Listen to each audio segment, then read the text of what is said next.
لیکن اسے اصلاح کی اتنی نالج، کیا تمہیں لگتا ہے سکندر حدید اس کو ٹرین کر رہا ہے؟ ایسا دماغ تو بنانے والوں کا بھی نہیں ہوگا جتنا اس لڑکی کا ہے۔ وہ اسکرین پہ اس کی روشن اور دلیر آنکھوں کو دیکھتے ہوئے بولا۔ جب اس کا ساتھی جس ڈیمانڈ پہ یہ سب ہو رہا تھا وہ ہاتھ جوڑے تھوڑی پہ ہاتھ ٹکائے اسکرین میں اس لڑکی کی بچپن کی تصویر سے لے کر جوانی کی تصویریں دیکھ رہا تھا۔ بلا شبہ وہ بہت خوبصورت تھی۔ اسے مافیا کی ڈونا پرنسس کہتے تو غلط نہیں۔ بندہ دیکھتا تو لمحوں میں ٹھہر ضرور جاتا، لیکن شکل سے زیادہ اس کا دماغ حسین اور قیمتی تھا۔ میرے نہیں خیال وہ بہت پرانے خیالات کا آدمی ہے۔ اپنی بیوی کے چکروں میں اس نے کافی لوگوں کے قتل بھی کیے۔ بہت پوزیسو قسم کا آدمی ہے۔ بیٹی کے معاملے میں بھی ایسا ہے۔ ہاں، ایک لڑکے کے ساتھ ہوتی ہے جو امریکہ میں ریزیڈنسی کر رہا ہے۔ الان مصطفیٰ نام ہے اس کا۔ وہ کون ہے؟ وہ اب چونکا۔ کسی مصطفیٰ آصف نامی بلینئر کا بیٹا ہے۔ اس کا جڑوا ہے، وہ بھی کوئی فورسز میں ہے۔ سیدھا ڈفر سا، لیکن دونوں بچپن سے لے کر اب تک ساتھ رہے ہیں۔ پھر وہ اپنی میڈیکل کی وجہ سے 5 سال اس سے دور رہا، اب چھٹیوں پہ واپس آیا ہے، سنا ہے۔ اور میرے خیال سے یہ خالی دوستی نہیں، کوئی اور ہی چکر ہے۔ بہرحال ہمارے لیے لڑکا پرابلم نہیں ہے جتنا اس کا باپ ہے۔ اس شخص کو کون نہیں پہچانتا؟ دہشت لفظ بھی بیکار ہے سکندر حدید کے سامنے۔ میٹنگ سے انکار کر دیا تھا اس نے 4 سال پہلے، مجھے یاد ہے، کچھ الگ ہی مخلوق تھا۔ بہرحال اس لڑکی پہ کڑی نظر رکھو، پھر صحیح موقع کی تلاش میں اسے اٹھا لیں گے۔ یہ لڑکی ہمارے کاروبار میں بہت کام آئے گی۔ ارہا داؤد، ذرا اس کے نام کا مطلب بھی ڈھونڈنا۔ پھر وہ سگار نکال کر اٹھ کھڑا ہوا ٹیکنیکل روم سے نکل گیا۔ پھر واپس جانے سے پہلے حیا نے ارہا کو بتایا تھا کہ وہ گھر میں چھوٹی سی مایوں کی تقریب کر رہے ہیں جس میں گھر کے لوگ تھے۔ انہوں نے بختاور کو بھی انوائٹ کیا تھا، لیکن بختاور نے فون پر معذرت کر لی تھی۔ وہ حداد کو اکیلا نہیں چھوڑ سکتی تھی، اور ویسے بھی وہ گھر ہی جانے والے تھے تو سیٹل ڈاؤن بھی حداد کو کرانا تھا۔ ارہا کو یاد آیا وہ تو اپنے نانا سے ملی ہی نہیں ہے۔ اسے اب برا لگا کہ ناراضگی اپنی جگہ، اسے نانا سے ملنا چاہیے تھا۔ تو بس اب گھر جا کر سیدھا تیار ہو اور اپنی ممی اور باقی بچوں کو بھی ساتھ لے آنا۔ دیر مت کرنا، چھوٹی سی رسم ادا کر کے کھانا ہی کھلانا ہے، کچھ ایکسٹرا نہیں کر رہے۔ وہ پھر گھر واپس آئی تو اسے توقع تھی کہ ایلی سے ملاقات ہوگی، وہ وہاں نہیں تھا۔ البتہ بچہ پارٹی اکٹھی ہوئی تھی لاؤنج میں، جس سے گھر کی رونق بڑھ گئی تھی۔ صوفیہ تو ارہا کو دیکھ کر اس کے ساتھ چپک گئی تو ارہا مسکرائی اور جھک کر اس کے گال چومے۔ چلو سب تیار ہو جاؤ، شاباش، ہم نے تھوڑی دیر میں مصطفیٰ انکل کے گھر جانا ہے۔ ہیں کیوں؟ مرتضیٰ اب کی بار بولا۔ ویسے تم انوائٹڈ نہیں ہو، مگر میرے رشتہ دار ہو تو چلو تیار ہو جاؤ۔ شاباش، شلوار قمیض لائے ہو نا؟ ارے کیوں؟ اب شیرو بولا۔ برا کی چھوٹی سی مایوں کی تقریب ہے، اس کے گھر جانا ہے، اس لیے تم سب لوگوں کے پاس صرف 4 گھنٹے ہیں تیار ہونے کے، اس کے بعد اکٹھے نکلنا ہے۔ پھر ارہا کہتے ہوئے ممی کو ڈھونڈنے گئی تو ممی کمرے میں تھی، ان کی باتیں کرنے کی آواز آ رہی تھی۔ اس نے دروازہ ہلکا سا کھولا تو پتہ چلا وہ پاپا سے بات کر رہی ہیں۔ وہ دروازہ دوبارہ بند کرنے لگی جب ممی کی آواز پہ چونک اٹھی۔ اس بچے نے مجھے بچانے کے لیے اپنا پورا بازو جلا لیا۔ اس کے بعد اپنی تکلیفوں کو دیکھنے کے بجائے جیسے ہی ایلیکس کچن میں آیا تو اس نے میرے سر سے ڈھلکتے ہوئے دوپٹے کو فوراً سر پہ واپس ڈال کر ٹھیک کیا۔ ایسا بچہ اللہ کا تحفہ ہوتے ہیں، مت آزمائے اس تحفے کو۔ وہ الان نہیں ناراض ہوگا، مگر اللہ ضرور خفا ہو جائیں گے کہ اس کی نعمتوں کی ہم قدر نہیں کر رہے۔ یہ سب ڈرامہ روک دیں اور جب آپ آئیں تو الان کو ہاں میں جواب دے دیں۔ ارہا نے منہ پہ ہاتھ رکھا جب اس نے سنا کہ الان اپنا ہاتھ جلا چکا تھا۔ اسے الان کی فکر ہوئی۔ وہ دروازہ آہستگی سے بند کر کے پورے گھر میں الان کو تلاش کرنے لگی۔ پھر پتہ لگا کہ وہ دعا کے گھر چلا گیا۔ سب کام نپٹا کر براق کی شیروانی لینے اس نے الان کو کال کی، مگر وہ اٹھا ہی نہیں رہا تھا۔ اس کے دل کو کچھ ہوا، پتہ نہیں کتنا برا جلا ہوگا، اس کی وجہ سے کتنی تکلیفیں جھیل رہا تھا، اور وہ بات بات پہ خفا ہو جاتی تھی اس سے۔ بڑے بھاری دل سے وہ تیار ہونے لگی۔ پھر ممی کمرے میں آئی۔ کپڑے نہیں تھے اس تقریب کے مطابق، تو بس ابھی بال اور میک اپ ہی ہوا تھا۔ حیا کا فون آیا تھا، ہمیں جانا ہے، لیکن تمہاری آدھی تیاری دیکھ کر مجھے لگتا ہے تمہیں پہلے سے پتہ تھا۔ جی میں نے سب کو بتا دیا ہے، کیا وہ تیار نہیں ہوئے ابھی؟ میں بھی نیچے نہیں گئی۔ ارہا مجھے تم سے ضروری بات کرنی ہے۔ رمشا کچھ بولنے لگی جس پہ ارہا نے ٹھنڈی سانس خارج کی۔ میں جانتی ہوں ممی، ارہا آہستگی سے بولی، میں جانتی ہوں ایلی کے ساتھ کیا ہوا، جس پہ رمشا کی آنکھوں میں پریشانی رقم ہوئی۔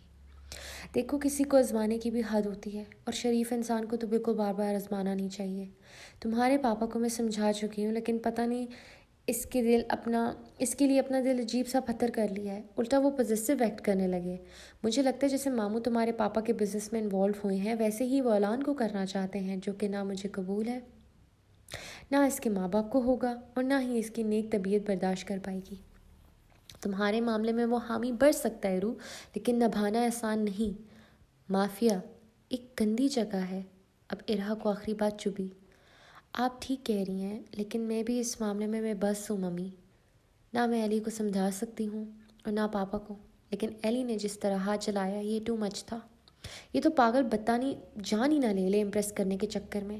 بچپن سے ہی کمپٹیشن کی عادت تھی، جنونی ہو جاتا تھا. اب احساس ہوا وہ صرف پڑھائی، کھیل اور دینی معاملات میں ایسا نہیں تھا.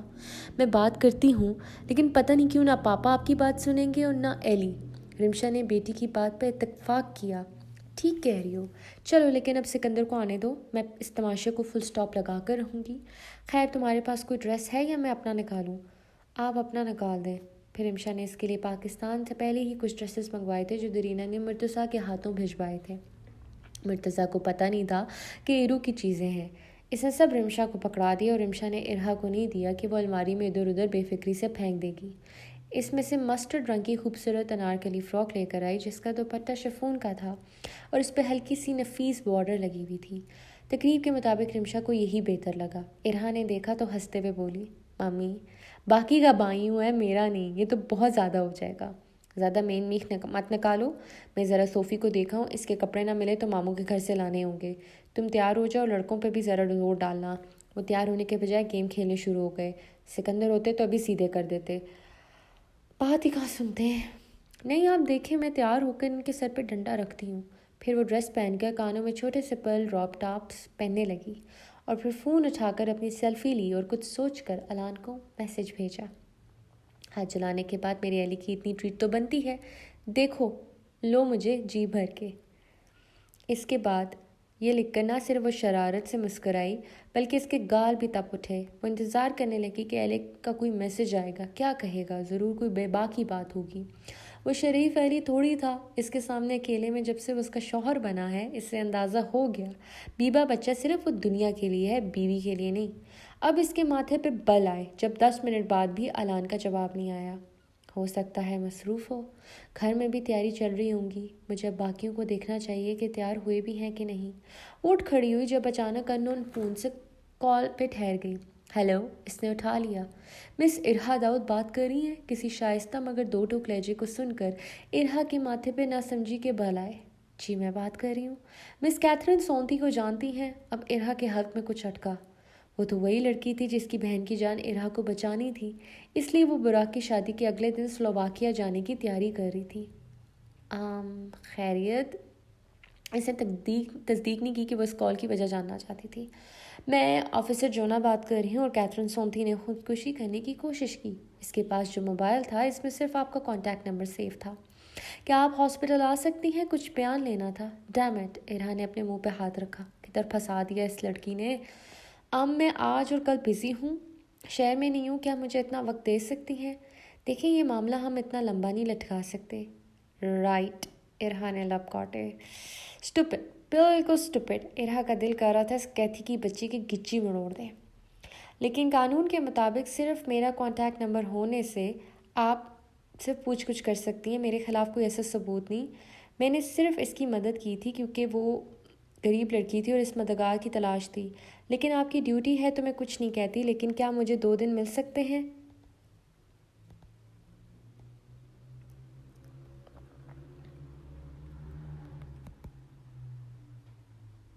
اگر یقین نہیں ہے تو آپ میری انفارمیشن ٹریس کر سکتے ہیں.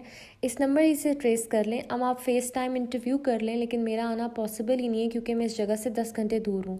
ارہا نے جلدی سے اپنے سافٹ ویئر سے لوکیشن چینج کی تاکہ اگر وہ چیک کریں تو واقعی انہیں لگے کہ وہ شہر میں نہیں ہے.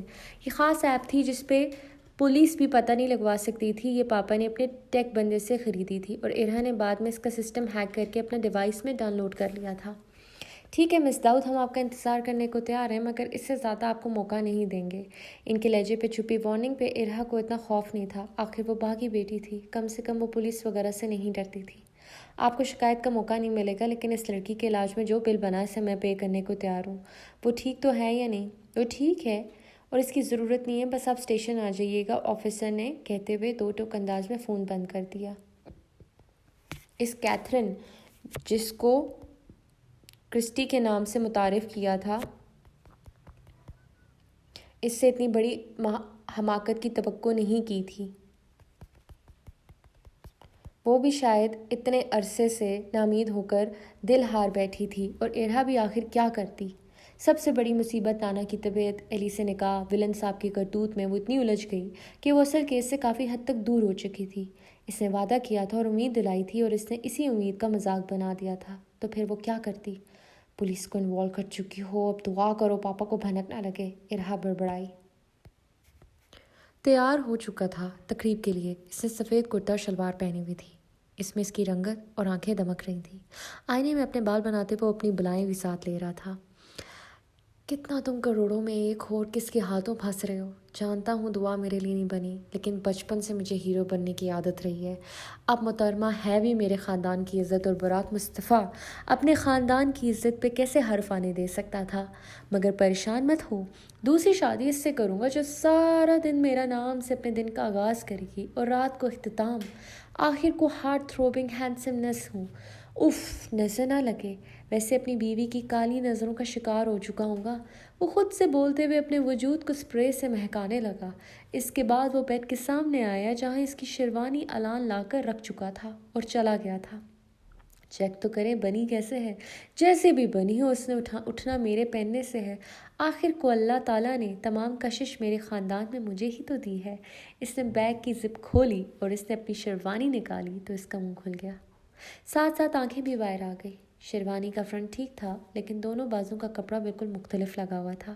رنگ برنگے 7 رنگوں کے چمکیلے بازوں کو دیکھ کر براق کا دماغ گھوم گیا۔ Mummy, mummy! وہ شیروانی کو پکڑے دندناتے ہوئے نیچے آیا۔ کیا ہوا براق؟ حیا تھالی سجا رہی تھی۔ مریم نور، گڑیا اور بھابھی کے ساتھ امیرہ پارلر گئی ہوئی تھی۔ جلدی چلے گئے کیونکہ یہاں 5 بجے بند ہو جاتا تھا سب۔ حیا البتہ گھر میں تیار ہونے والی تھی۔ یہ رنویر سنگھ کا ڈیزائنر ہائر کیا تھا آپ نے؟ یہ کیا بھیج دیا؟ میں یہ پہنوں گا نکاح میں؟ حیا نے بھی جوڑا دیکھا تو اس کی بھی آنکھیں کھلی کی کھلی رہ گئی۔ لیکن یہ تو تمہاری فجر پھپھو کی نگرانی میں بنا تھا، انہوں نے کہا تھا وہ ارینج کریں گی نکاح کا جوڑا۔ اسی نے تو بھیجا تھا تمہیں فٹنگ کے لیے بوتیک، اور اب الان لایا ہے۔ کیا الان نے چیک نہیں کیا تھا؟ وہ ارہا داؤد کے علاوہ کسی چیز کو چیک ہی نہیں کرے گا۔ اس سے کیا امید لگا رہی ہیں؟ اور پھپھو نے مجھے جوکر بنانا ہے؟ مانا کہ میں کچھ بھی پہنوں گا ہیرو لگوں گا۔ لیکن ایک منٹ، سمجھ گیا میں، یہ کس ڈیزائنر کی حرکت ہے؟ براق چونکا، پھر اس کے چہرے پہ بڑی شیطانی مسکراہٹ آئی۔ کس کی؟ حیا تو بہت پریشان لگ رہی تھی۔ ظاہر ہے کل صبح نکاح تھا اور شام میں کیسے مسئلے کا حل نکلے گا؟ اتنا پریشان ہونے کی ضرورت نہیں ہے، برانڈ نیو سوٹ پڑے ہوں گے وہ پہن لینا۔ براق نے نفی میں سر ہلایا۔ نہیں ممی، جب ایک ٹیلر ہے تو کیوں فکر کرنی؟ آتا ہوں، ٹیلر سے ٹھیک کروا کے آتا ہوں یہ ڈریس۔ براق پھر ڈریس پکڑے چل پڑا۔ او خدایا، یہ کیا مذاق ہوا ہے؟ شادی بھی کچھ نہ کچھ عجیب ضرور ہوتا ہے، مگر ایسے مذاق کی توقع نہیں کی تھی۔ مصطفیٰ کو بتاتی ہوں۔ براق سیدھا دعا کے گھر پہنچا، پھر ٹھہر گیا۔ کیا پتہ ولی چاچو اور پھپھو اسے دعا سے ملنے نہ دیں۔ پچھلی بار جس طرح پکڑے گئے تھے اسے خود بھی شرمندگی تھی اور وہ احتیاط سے کام لے رہا تھا۔ اب وہ کیسے دعا بی بی سے ملنے جائے؟ اپنی ہلکی سی بڑی شیف پہ ہاتھ پھیرتے ہوئے اس سے فون نکالا اور پھپھو کو کال کی۔ حالانکہ ان کی گاڑی تو کھڑی تھی، مگر وہ کچھ کنفرم کرنا چاہ رہا تھا۔ السلام علیکم پھپھو جان۔ وعلیکم السلام، کیسا ہے میرا بیٹا؟ اب تو دلہا صاحب کہوں؟ ان کا لہجہ محبت سے لبریز تھا۔ کچھ بھی کہہ لیں۔ اچھا پھپھو آپ کدھر ہیں؟ کیوں، خیریت؟ خیریت ہے بھی اور نہیں بھی۔ اس نے آہیں بھری۔ ڈرامے باز تو پورا تھا۔ اللہ خیر، کیا ہوا ماں کا بچہ؟ ارے بس شیروانی کی فٹنگ ٹھیک نہیں ہے، یا آپ لوگوں نے چیک نہیں کیا تھا؟ اچھا کیا بہت لوز ہے؟ ایسا ہو نہیں سکتا، وہ واقعی بہت اچھا ڈیزائنر ہے۔ ہاں، اس کا شیروانی بنانے کا فرسٹ ٹائم تجربہ تھا، شاید اس لیے۔ واہ پھپھو، اتنا بڑا رسک لے لیا۔ اب بتائیں میں کیا کروں؟ اس نے خفا اور کچھ بچارگی سے کہا۔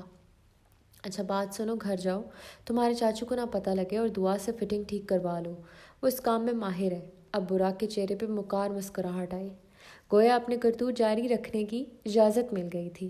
مگر کوئی مسئلہ تو نہیں ہوگا؟ یاد ہے پچھلی بار میرا چہرہ انہوں نے خراب کر دیا تھا، اب کریں گے تو انہی کی بدنامی ہوگی۔ او ہو، ان کو چھوڑو، خود تو اپنے وقت میں انگریز تھے، گرل فرینڈز رکھی ہوئی تھی، ایک سے تو شادی کرنے والے تھے، وہ تو میں زندگی میں آ گئی۔ تم تو میری جان شریف بچے میرے تھوڑے سے شیطان ہو تو کیا ہوا؟ جاؤ بس فٹنگ جلدی کروا کر چلے جانا۔ میں اور ولی اس وقت مارکیٹ سے نکلنے لگے ہیں تو ہمیں آدھا گھنٹہ لگے گا۔ اوکے، نہیں بس مجھے 10 منٹ لگیں گے، علی سے گھر ہے نا؟ نہیں، وہ پارلر گئی ہے، پھر وہ سیدھے تمہارے گھر آنے والی ہے، اب جلدی جاؤ۔ ٹھیک ہے، جیسے آپ کہیں۔ لو یو پھپھو، بائے۔ اسے فون بند کیا اور ہنسا۔ سوری پھپھو، میں تھوڑا نہیں پورا شیطان ہوں۔ چلو اپنی دل جلی بیوی سے چھوٹی موٹی جنگ کر آتے ہیں۔ وہ شیروانی لے کر گھر داخل ہوا۔ دعا کا پوچھا تو وہ اپنے ڈیزائنر روم میں تھی۔ دعا اپنی دنیا میں گم اس دوپٹے سے براق کا نام اٹھا رہی تھی جو دھاگے سے بنا تھا۔ براق دبے قدموں سے اندر آیا تو اس کی آہٹ کو محسوس کر کے چونکی، پھر دیکھا تو اس کا برا خواب شیروانی پکڑے کھڑا تھا۔ دعا نے دہل کر دیکھا۔ اب کس کا جوڑا برباد کر رہی ہو وائف؟ اس نے پیچھے سے کمرہ لاک کر دیا اور دعا کرسی سے اٹھ کر دوپٹہ پکڑے سہم کر دیکھنے لگی۔ تم یہاں کیا کر رہے ہو؟ پاپا نے منع کیا تھا تمہیں یہاں آنے سے، وہ غصے سے بولی۔ لیکن پھپھو سے اجازت لے کر آیا ہوں۔ انہوں نے کہا تھا کہ شوہر ہو کیسی شرم، جبکہ تمہارا باپ یعنی میرا چاچو بھی خوب اپنے وقت میں بے شرم تھے۔ دعا کے ماتھے پہ بل اور دبی آواز میں بولی، شٹ اپ، آپ کو کوئی حق نہیں ہے میرے بابا کے بارے میں کچھ بولنے کا۔ ٹھیک ہے، بات نہیں کرتے، کچھ اور کرتے ہیں، لیکن پہلے جو کارنامہ تم نے یہ انجام دیا ہے اسے درست کرو، نہیں تو جس طرح تم کپڑے کا حشر کر سکتی ہو اپنے پیشے کے مطابق، اس طرح میں بھی انسانوں کے وجود کو سیدھا ٹیڑھا کرنے میں ماہر ہوں۔ وہ اس کے قریب آیا۔ اس کا انداز جارحانہ نہیں تھا مگر دعا کو لگ رہا تھا۔ میں نے کچھ نہیں کیا، یہ ڈیزائنر کا کام ہوگا۔ براق ہنسا۔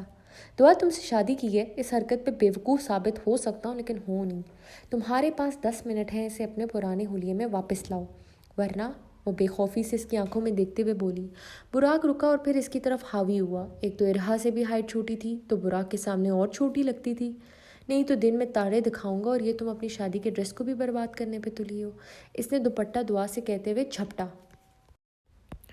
چھوڑیں، جائیں یہاں سے ورنہ میں شور کروں گی۔ وہ پھٹی۔ کرو شور، مجھے بھی بولتی بند کرنے آتی ہے اچھی طرح، ہاتھ سے بھی اور ہونٹ سے بھی۔ اب دعا کا چہرہ سرخ ہو گیا۔ ہاں، اس کے علاوہ تم مردوں کو آتا ہی کیا ہے؟ بہت کچھ، لیکن میرے خیال سے تمہارا خالی ذہن سمجھ نہیں پائے گا۔ گاڈ، کس بچی سے شادی کی ہے؟ تو نہ کرتے، میں کیا تمہارے پیر پڑی تھی؟ وہ بھڑکی۔ آواز کو کنٹرول کرو، میں تمہارے باپ یا اپنے بھائی کی طرح ہرگز نہیں ہوں۔ مجھے اچھی طرح دبا کر رکھنا آتا ہے بیوی کو۔ میرا وہ روپ ابھی مت لانا ورنہ پاکستان کی تیاری پکڑو پھر پرسوں۔ اگر سکون کی زندگی اور کیریئر بنانا چاہتی ہو تو بتا دو، ورنہ مجھے نوکرانی اور کنیز کی اشد ضرورت ہے جو مجھے اور میرے 5 بچوں کا 24 گھنٹے خیال رکھے۔ اب دعا خوفزدہ ہو کر دیکھنے لگی۔ یہ براق مصطفیٰ تو نہیں تھا جس سے واقف تھی، تو کون سا وہ خود ویسی رہی تھی۔ آنکھیں زور سے میچ کر بولی، مر جاؤ اللہ کرے تم، اب تم جنگ میں جاؤ تو تمہارے ٹکڑے بھی نہ ملیں۔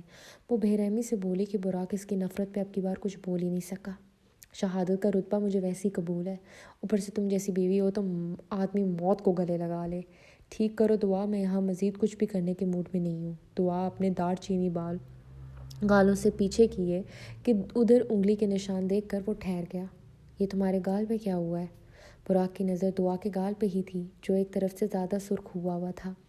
دعا ٹھہر گئی، پھر بگڑی جیسے وہ کچھ چھپانا چاہ رہی تھی۔ تمہارے آنے سے غصے سے لال ہو گیا ہے، چلے جاؤ یہاں سے، پہلے ہی باقیوں نے میرا دماغ خراب کیا ہے۔ براق قریب آیا اور اس نے اس کا جبڑا پکڑا اور اپنی طرف کیا۔ تمہیں کیا پاگل دکھائی دیتا ہوں؟ سچ سچ بتاؤ تمہیں کس نے مارا ہے؟ کس نے اپنی موت خرید لی ہے؟ وہ دان پیستے ہوئے بولا۔ دعا کی آنکھیں پھیل گئی۔ وہ تو اس سے نفرت کرتا تھا تو یہ کیا ہے؟ چھوڑو مجھے، مار تو تم رہے ہو مجھے پل پل۔ وہ اسے دھکا دیتے ہوئے سسکی۔ محترمہ، میں تمہارا یہاں ڈرامہ دیکھنے نہیں آیا، جو پوچھ رہا ہوں اس کا جواب دو کہ تمہیں کس نے مارا ہے؟ ولی چاچو، پھپھو، علیزے یا اس فرینچ باسٹرڈ نے؟ اگر کہوں ارہا نے تو کیا کرو گے؟ اسے مار دو گے؟ وہ پھٹی۔ براق کی نیلی آنکھیں ہلکی سی سیاہ ہو گئی۔ گریٹ، آج اس اڑو کی موت پکی۔ اب دعا بھوکلا گئی۔ حالانکہ ایرو نے کچھ غلط نہیں مارا تھا، اس نے واقعی بدتمیزی میں حد کراس کر دی تھی۔ ایرو کا بنتا تھا، وہ تو ایرو کا بڑا پن تھا، اس نے کوئی پرابلم کریٹ نہیں کی اس کے لیے۔ براق رکو، براق بات سنو۔ دعا نے سیدھا براق کا بازو پکڑا۔ Nobody touches my wife, even if she deserves to be killed, but nobody touches my wife۔ وہ گڑایا جس پہ دعا ساخت ہو گئی۔ جاری ہے. امید کرتی ہوں آپ کو قسط اچھی لگی ہوگی. آئی ہوپ کہ 24-25 منٹ کی ایپیسوڈ ہو چکی ہوگی جو کہ لمبی تھی, تو میرا لمبا والا وعدہ تو پورا ہوا. انشاءاللہ کوشش کروں گی کہ کل آپ کو کس دوں, نہیں تو سیٹرڈے کو آپ سب سے ملاقات ہوگی. پلیز تعاون کیجیے گا, پلیز نیچے کمنٹ پہ مجھے غصہ مت دلائیے گا, ورنہ میرے اندر سکندر بھاگ کا ٹریمپلنگ موڈ آ جائے گا. میں نے بہت تکلیف سے لکھی ہے یہ قسط, تو آئی ہوپ سو آپ کو پسند آئی ہوگی. اللہ حافظ.